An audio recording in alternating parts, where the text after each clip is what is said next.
I woke up on the cold tile floor of my sister's bathroom, my cheek pressed against the porcelain toilet, and I knew exactly where I was. March 15th, 2019, the day everything started. My hands were shaking as I pushed myself up, but not from the nausea. I'd just lived through the next 6 years of my life in what felt like a single agonizing nightmare. And then I'd open my eyes here, in this moment, with a second chance I didn't deserve but would damn well take. The pregnancy test sat on the counter, two pink lines. I stared at it, my heart hammering, because I knew what came next. In my first life, I'd walked out of this bathroom crying happy tears, rushed downstairs to tell my sister Claire the good news, that the IVF had worked, that I was pregnant with the baby she and her husband Marcus couldn't conceive on their own. Except they weren't my eggs. They were supposed to be an anonymous donor's eggs. That's what I'd been told. That's what I'd believed for years. Right up until my sister's daughter turned 5 and I saw her wearing my childhood necklace, the one I'd lost in a house fire when I was 7, the one that should have been ash in memory, the same necklace my mother had found in the attic 2 weeks before my egg retrieval procedure. That's when the truth had shattered around me. The eggs weren't from a donor. They were mine. My family had drugged me, forged my consent, and harvested my genetic material while I was unconscious, all so my golden child sister could have a baby without the inconvenience of using a stranger's eggs. And when I'd confronted them, when I'd threatened to expose what they'd done, they'd destroyed me. In my first life, I died alone in a psychiatric facility at 32, declared mentally incompetent, my parental rights to Sophia, my daughter, my genetic daughter, permanently severed. My sister had convinced the courts I was delusional, dangerous. My own mother had testified against me, but now I was standing here, 26 years old again, with knowledge burning in my skull like a brand. I picked up the pregnancy test and smiled. This time, I knew the truth from day one. This time, I had documentation, dates, medical records still sitting in databases waiting to be subpoenaed. This time, I wasn't a confused victim trying to make sense of betrayal. This time, I was a weapon. I walked downstairs slowly, the test clutched in my hand. Claire was in the kitchen with Mom, both of them sipping coffee, and they looked up when I entered. "Well," Claire's voice was bright, eager. She was 34, beautiful in that polished way that came from money and privilege, her blonde hair swept into a casual ponytail that probably cost $200 to make look effortless. I'd worshipped her once. My big sister, my role model, the one who could do no wrong. Now I saw her for what she was, a narcissist who'd weaponize anything, including her own sister's body, to get what she wanted. "It's positive," I said, and forced my smile to match hers. "You're going to be a mom." She shrieked and launched herself at me, wrapping me in a hug that felt like a cage. Oh my God, Mom, did you hear that?" My mother's eyes were wet. "My baby's having a baby." "Claire, this is the best day of my life." Neither of them even looked at me. That was fine. I didn't need their attention yet. I needed their complacency. The first 3 months were the hardest. I had to pretend everything was normal, had to go through all the prenatal appointments and Claire's obsessive monitoring while building my case in secret. In my first life, I'd been naive. I trusted that the clinic had my consent forms, that everything was legitimate. I hadn't known that Dr. Richardson, the fertility specialist my family swore by, was my mother's college roommate, or that she'd falsified medical records before. Now I knew everything. I started with the small things, a new email, his account that Claire and my mother didn't know about. Digital copies of every medical record, every consent form, every communication. I hacked my own patient portal, easy when you remembered the passwords from a life already lived, and downloaded everything. The consent forms were masterpieces of fraud. My signature, perfect, because they'd traced it from my driver's license. The date of the counseling session I'd supposedly attended, a day I'd actually been in Seattle for a work conference with plane tickets and hotel receipts to prove it. They'd been sloppy, arrogant, so sure I'd never question them. I met with a lawyer in a town 40 miles away, paid cash, used a fake name. Just a consultation, I told him.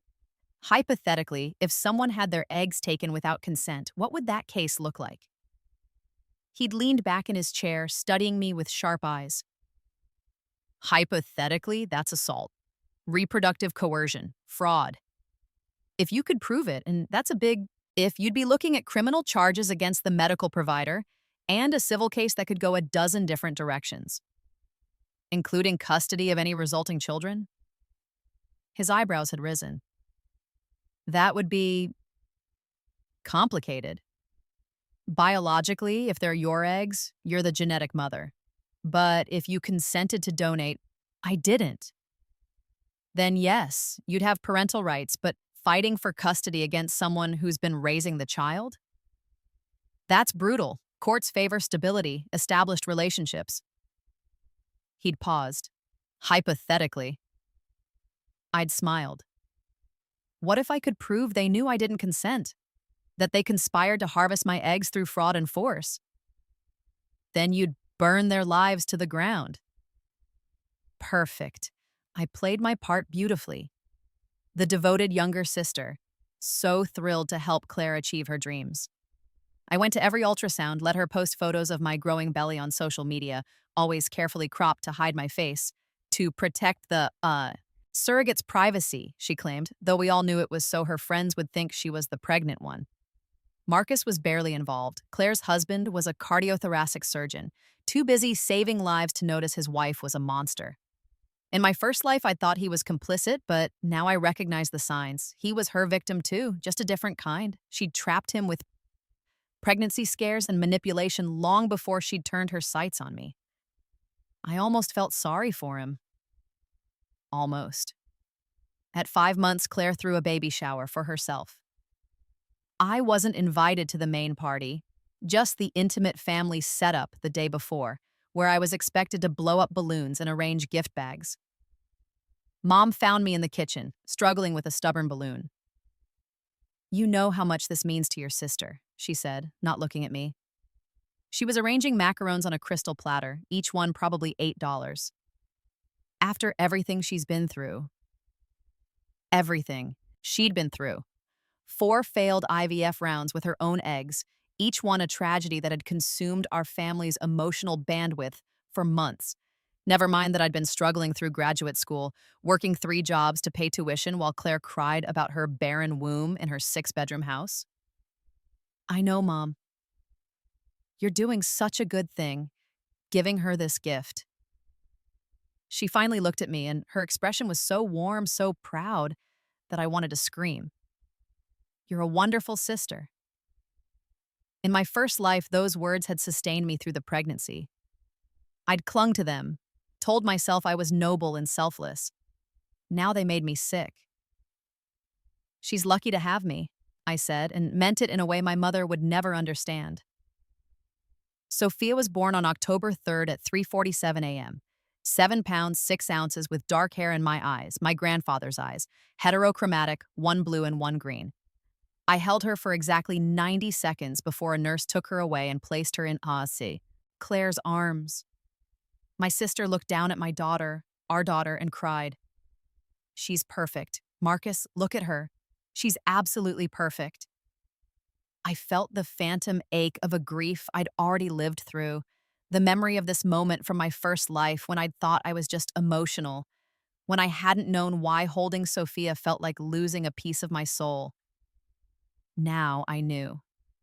Biology is a relentless thing. Somewhere deep in my cells, my body recognized her, my daughter. Claire never even thanked me. The first 2 years were carefully choreographed torture. I was expected to be Auntie M, the fun babysitter who showed up for free childcare but was sent home before bedtime. I watched Sophia learn to crawl, to walk, to say her first words, Mama, looking at Claire, and I smiled and cooed and took videos like the good little sister I was supposed to be. I also documented everything.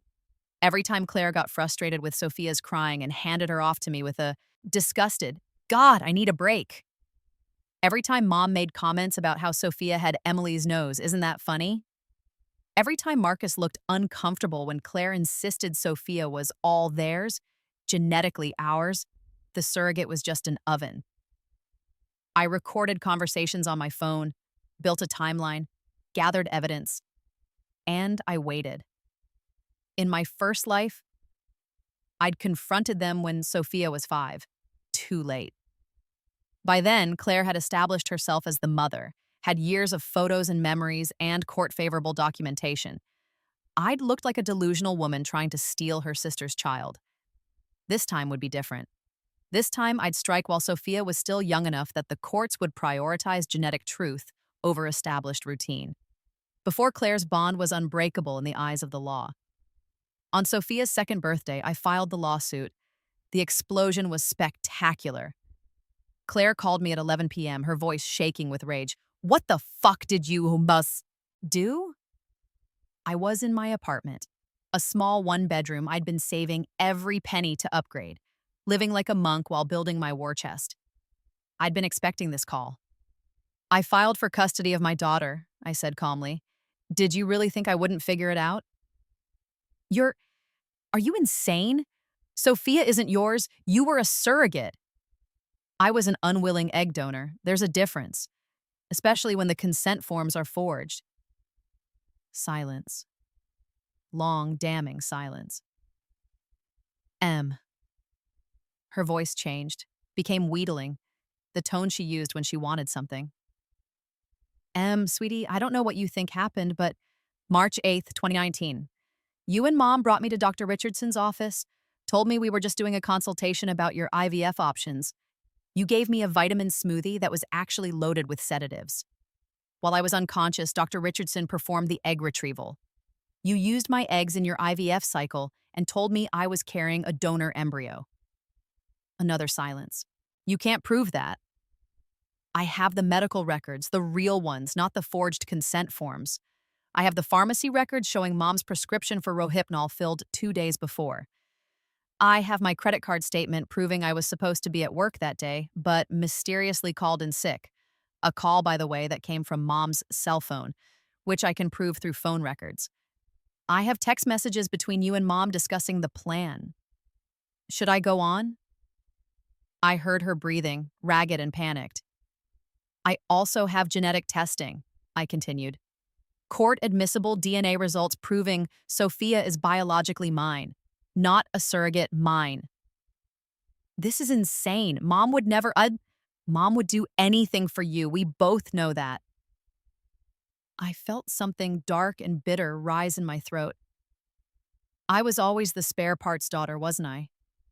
The backup plan? You needed a kidney, I'd have been on the operating table before I could say no. "Em, please." She was crying now. "Please don't do this. Sophia is my daughter. I've raised her. I love her. You love the idea of her. You love what she represents. But I've seen you, Claire. I've watched you pawn her off on nannies and babysitters because you can't handle more than an hour of actual parenting.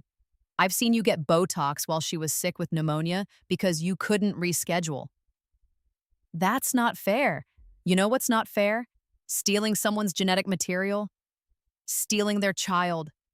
Stealing 2 years of my daughter's life." My voice was ice now, cold and sharp.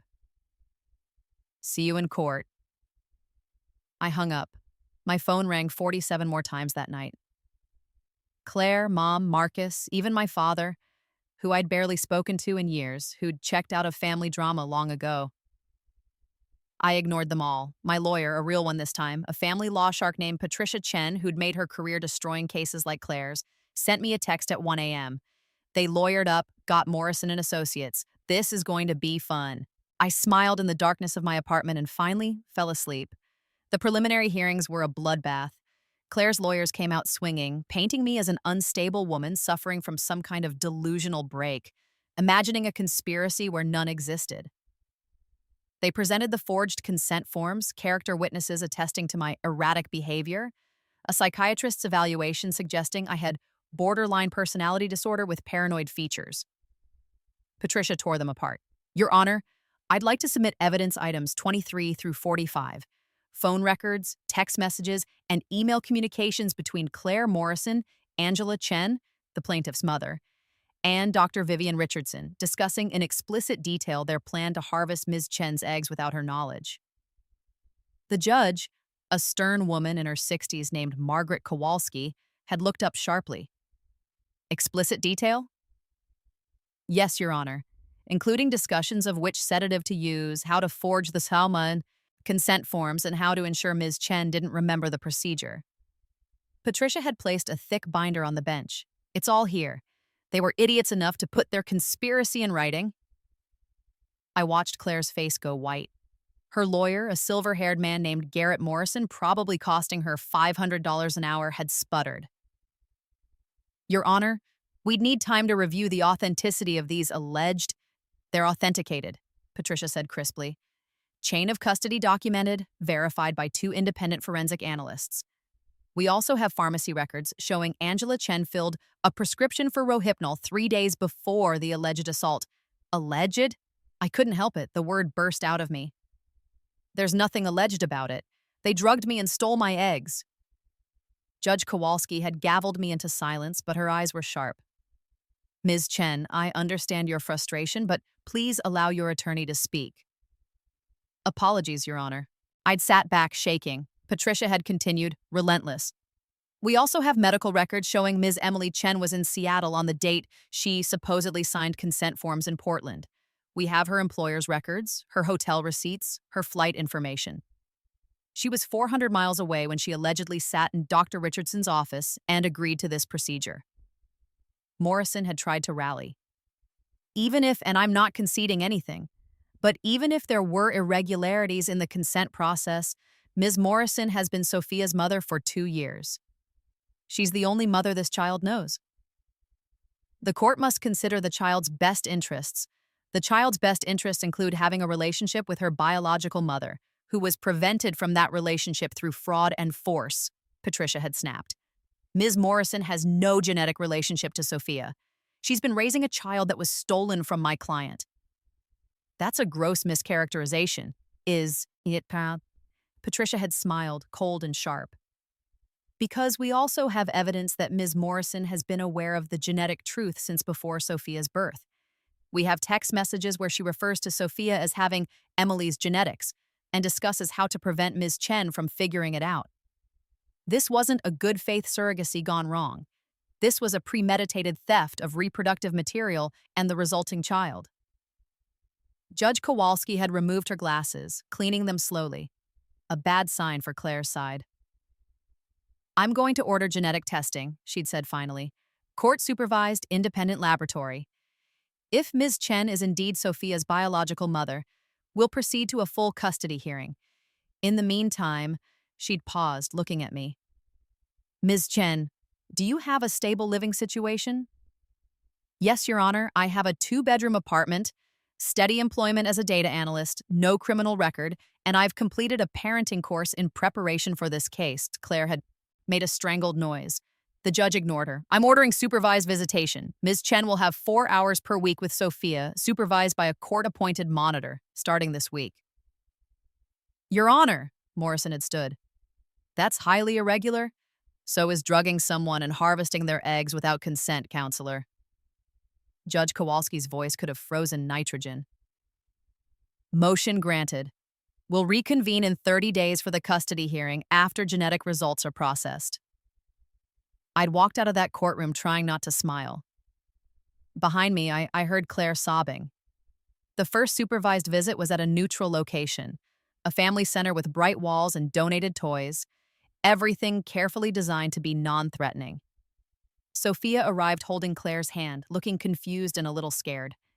She was 2.5 now, starting to form real sentences, to develop a personality beyond baby sounds and giggles. She had my nose, my stubborn chin, my hair, color, though Claire had been curling it into ringlets that must take an hour every morning. Claire knelt down, whispering something to Sophia, then stood and glared at me. The supervisor, a kind-looking woman named Janet, gently suggested Claire wait outside. Mama?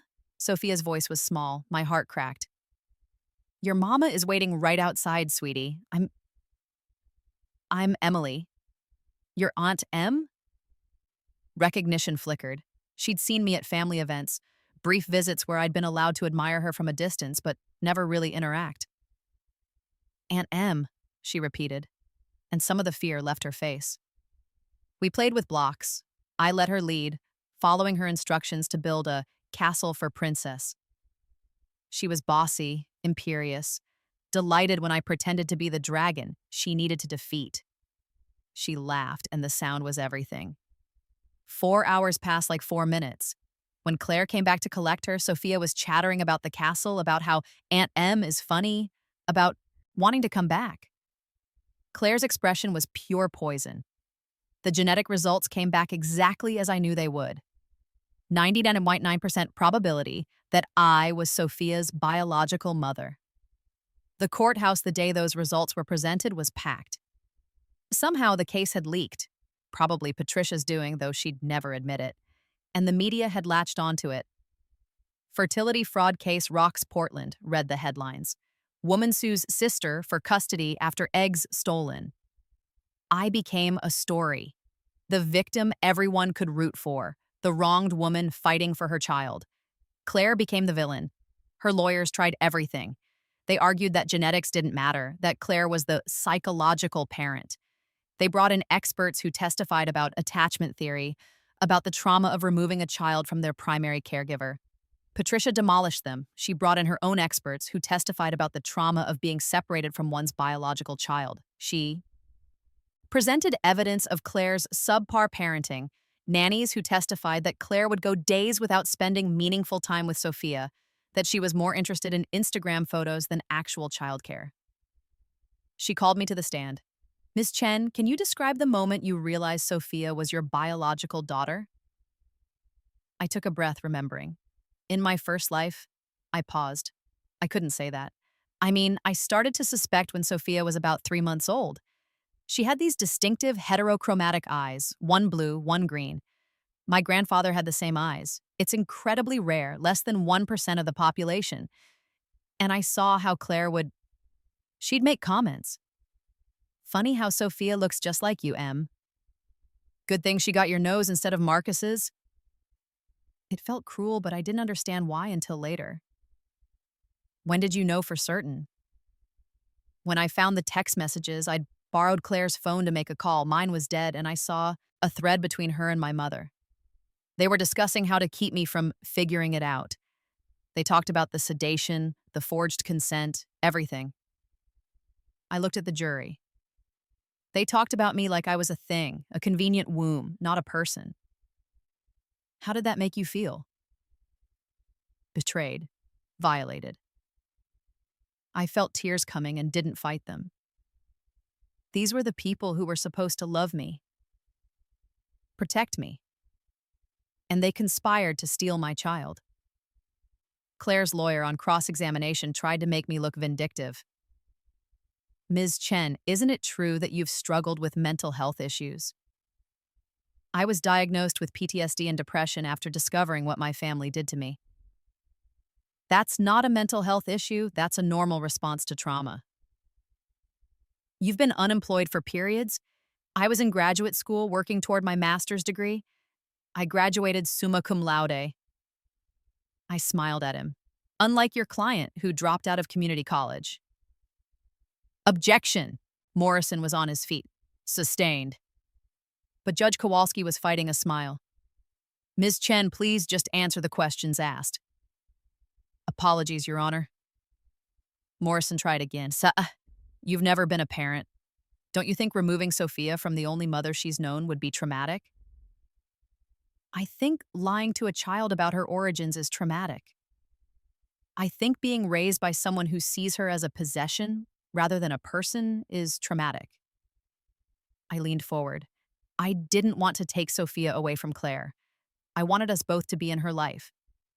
But your client refused.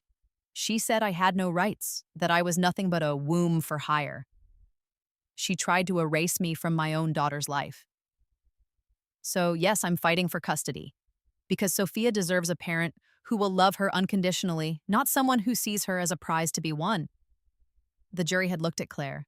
She'd looked away. Dr. Richardson was arrested on the third day of the trial. I wasn't supposed to know about it. Yet, criminal proceedings were separate from the civil case, but Patricia had sources. She'd leaned over during a recess and whispered, "They got her. Fertility fraud, medical malpractice, conspiracy. She's looking at 20 years. My mother was arrested the next day. The dominoes were falling exactly as I'd planned. Claire's defense collapsed. Morrison tried to negotiate a settlement, shared custody, Claire maintaining primary residence, but I refused. No, I told Patricia, all or nothing. I want full custody. The judge might not give you that. Claire's still her legal mother. Then we go to trial.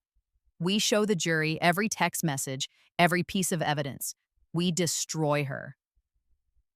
Patricia had studied me for a long moment. You're not doing this just for Sophia, are you? No, I admitted. I'm doing this for me too. For what they took from me. For every moment of Sophia's life I missed because of their greed. Good, Patricia had smiled. Righteous anger wins. Cases. Let's bury them. The final day of the trial, Claire took the stand in her own defense. It was a mistake. Morrison tried to rehab her image, asking softball questions about her love for Sophia, her years of struggling with infertility, her dreams of motherhood. I just wanted a baby so badly, Claire said, tears streaming down her face. I wanted to be a mother. Was that so wrong? Then Patricia stood up for cross-examination, and I watched my sister realize she'd walked into a trap. Ms. Morrison, you testified that you just wanted a baby. Is that why you drugged your sister and stole her eggs? I didn't. It wasn't like that. What was it like? Please explain to the jury how forcibly harvesting someone's genetic material against their will is somehow justified by your desire for a child. We didn't force anything. Emily agreed. Emily was unconscious. She was in Seattle. How could she agree to a procedure happening in Portland while she was 400 miles away? Claire's lawyer objected. The judge overruled. Ms. Morrison, do you have any genetic relationship to Sophia? I'm her mother. That's not what I asked. Do you have any genetic relationship to the child? Yes or no? No. And yet you told friends, family, and social media that Sophia was yours, that she had your eyes, that she was all yours. Why? Because she is mine. I carried her. No, Emily carried her, but I was there for everything. Claire was spiraling, her carefully constructed image crumbling. I deserve to be a mother. Emily didn't even want kids. The courtroom went silent. I'm sorry, Patricia said, her voice dangerously soft. Are you testifying that your sister didn't want children, and therefore it was acceptable to steal her eggs? That's not... I didn't mean... because we have evidence to the contrary. We have journal entries from Ms. Chen discussing her desire to have children someday. We have conversations with friends about her future family plans. What we don't have is any evidence that she consented to give those plans to you. Claire was crying openly now, her mascara running, all her polish and poise gone. She looked at the jury, desperate. Please, please don't take my baby away. She's all I have. No, Patricia said. She's all Emily has. You have your house, your money, your husband. Emily has a daughter who was stolen from her. The question before this court is simple. Does genetic truth matter? Does consent matter?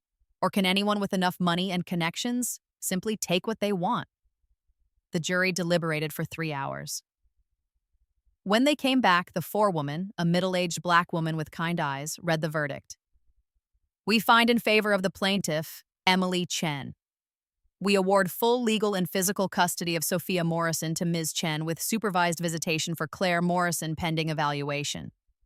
Claire screamed, an actual guttural scream that echoed through the Hatsua courtroom. I sat frozen, unable to process what I'd just heard. I'd won. I'd actually won. The transition wasn't easy. Sophia was confused, frightened, angry. She cried for Claire, for Mama, and I had to hold her while she sobbed and explained in toddler-appropriate terms why everything was changing. Your Mama Claire, she made some grown-up mistakes, I told her one night, rocking her while she cried, and I love you so, so much. I'm going to take care of you now. Want Mama? She wailed. I know, baby, I know. It broke my heart. But I also knew this would pass, that children were resilient, that with time and patience and love, Sophia would adjust. And she did. Slowly, over weeks and months, she started calling me Mommy M. Started running to me when she fell down instead of asking for Claire. Started sleeping through the night in her new bedroom, the one I'd decorated with stars and moons and all her favorite things. Claire's supervised visits were a disaster. She'd cry and beg Sophia to say she wanted to come home, would bring extravagant gifts, and make promises she couldn't keep. After 3 months, the court-appointed psychologist recommended reducing her visits to once a month. Ms. Morrison is using the child as an emotional support animal, the report read. She's unable to separate her own needs from the child's well-being. Continued frequent contact is detrimental to Sophia's adjustment. Claire filed appeal after appeal. They all failed. My mother was sentenced to 5 years in prison for conspiracy and fraud.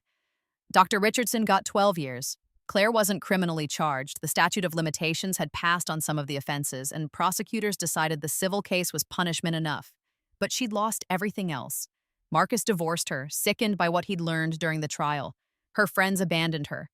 The media labeled her a fertility thief, and she became a cautionary tale about the dark side of baby, fever. Meanwhile, I thrived. I got a promotion at work. Turned out that not being emotionally devastated by family betrayal improved my job performance. I moved to a 3-bedroom house with a yard. I enrolled Sophia in a good preschool where she made friends and learned to paint, and proudly brought home drawings labeled "Me and My Mommy." On Sophia's 4th birthday, we had a party in the backyard. Just friends from school, normal kid stuff. She was laughing, covered in cake frosting, and she looked at me and said, "Best birthday ever, Mommy M." And I realized I'd won more than custody. I'd won my life back. 5 years after the trial, I was at the grocery store with Sophia when I saw Claire. She'd aged badly. The stress and shame had carved lines into her face, stolen the glow she'd always had. She was alone, reaching for cereal on a high shelf, and she looked diminished. She saw me at the same moment I saw her. Our eyes met. Sophia, now 7, didn't recognize her. Why would she? She'd been 2 the last time they'd had contact, and the supervised visits had stopped years ago. "Mommy, can we get the cookies with the chocolate chips?" Sophia asked, tugging my hand. Claire's face crumpled. I should have felt victorious, triumphant. This was the woman who'd stolen from me, who'd drugged and violated me, who'd tried to erase me from my own daughter's life. Instead, I felt nothing, or maybe pity. She'd destroyed herself chasing something that was never meant to be hers. "Sure, sweetheart," I told Sophia. Go grab them." She ran off, and Claire and I stood in awkward silence. "She's beautiful," Claire said finally, her voice hoarse. "Sophia, you're doing a good job." I could have been cruel, could have twisted the knife, but what was the point? "Thank you," I said simply. "Does she," Claire swallowed, "does she ever ask about me?" The honest answer was no. Sophia's memories of Claire had faded, replaced by her real life, her real experiences with me. But I couldn't say that. Even now, I wasn't that heartless. "Sometimes," I lied. "I tell her you made mistakes, but that you cared about her." Claire's eyes filled with tears. "I did. I do. I wanted her so badly, and I thought it didn't matter how I got her, as long as I had her." "It mattered," I said quietly. "Consent matters. Truth matters. You couldn't love her right because the foundation was wrong."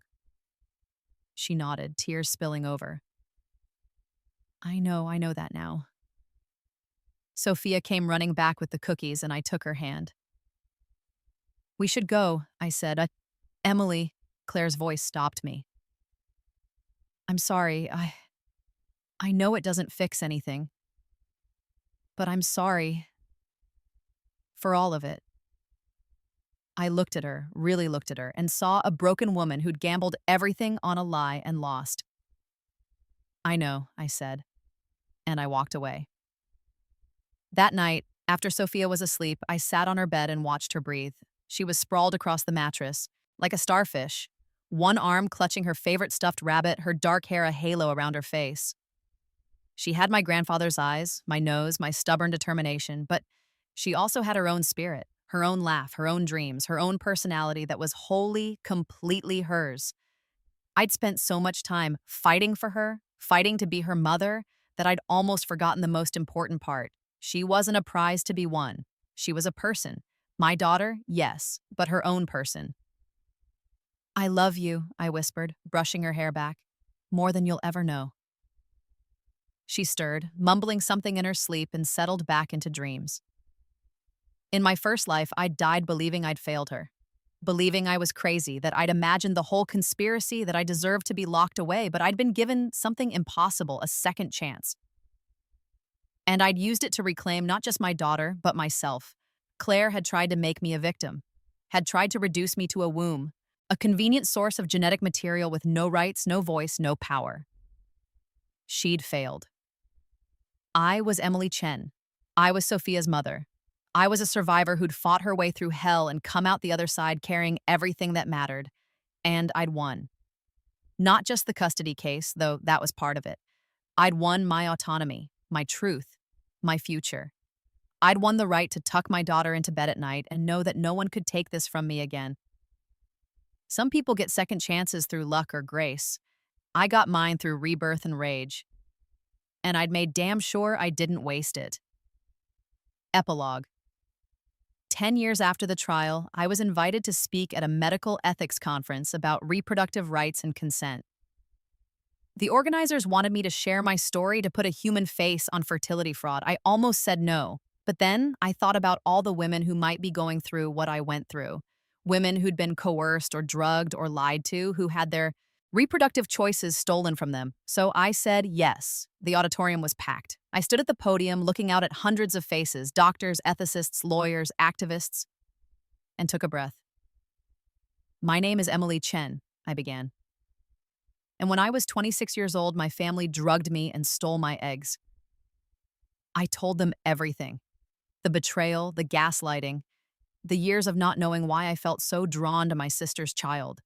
The moment I discovered the truth and decided to fight.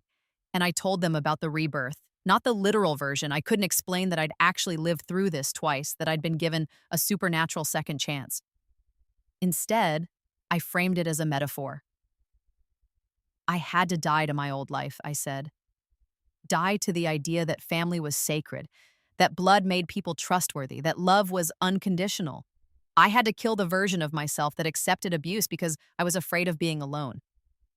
And then I had to be reborn as someone stronger, someone who knew her worth, someone who would fight for what was stolen from her, no matter the cost. Rebirth isn't easy. It's painful and scary, and there were days I wanted to give up. But on the other side of that pain was freedom. Truth. My daughter. I paused, looking at a woman in the third row who was crying. If you've been violated like I was, if someone has taken your choices, your body, your reproductive future without consent, please know this, it's not your fault. You're not crazy. You're not alone. And you have the right to fight back. Your body is yours. Your eggs, your sperm, your genetic material, it's yours. No one has the right to take that from you, no matter how badly they want a baby, no matter how much they think they deserve it more. Fight, document everything. Find a lawyer who believes you. Don't let them gaslight you into thinking you're irrational or vindictive for wanting justice. And if you win, when you win, don't apologize for it. Don't let anyone make you feel guilty for standing up for yourself. The applause was thunderous. Afterward, dozens of people approached me. Women who'd been pressured into donating eggs to family members, men who'd been tricked into fatherhood, people who'd had their embryos used without permission. I listened to their stories, gave them my lawyer's contact information, hugged them while they cried. And I thought, this is what I was reborn for. Not just to save Sophia, but to be a voice for everyone who's been silenced. Sophia is 17 now. She knows the whole story. I told her when she turned 13 when she was old enough to understand. She'd been quiet for a long time after I finished explaining. Then she'd asked, does she ever want to see me? I don't know, I'd said honestly. She sends a card every birthday. She's never asked for more visitation. Do you think she loved me, really? I'd thought about that carefully. I think she loved the idea of you, the idea of being a mother. But real love means putting someone else's needs first, and she couldn't do that. She wanted you because it made her feel complete, not because she wanted to help you become who you're meant to be. Sophia had nodded slowly. I'm glad you're my mom, she'd said finally.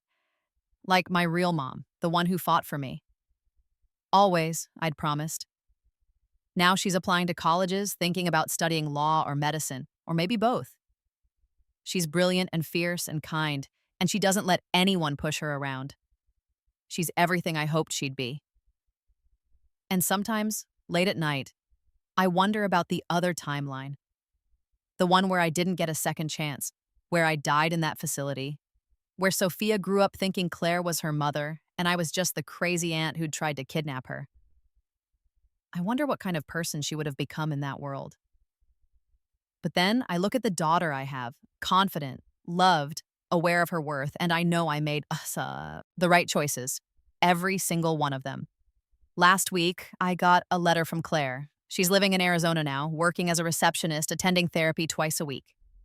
The letter was short, written on lined paper in shaky handwriting. Dear Emily, I know I have no right to contact you. I know you probably don't want to hear from me, but I've been in therapy for 8 years now, and my therapist says that making amends is part of my healing, even if you never forgive me. What I did to you was unforgivable.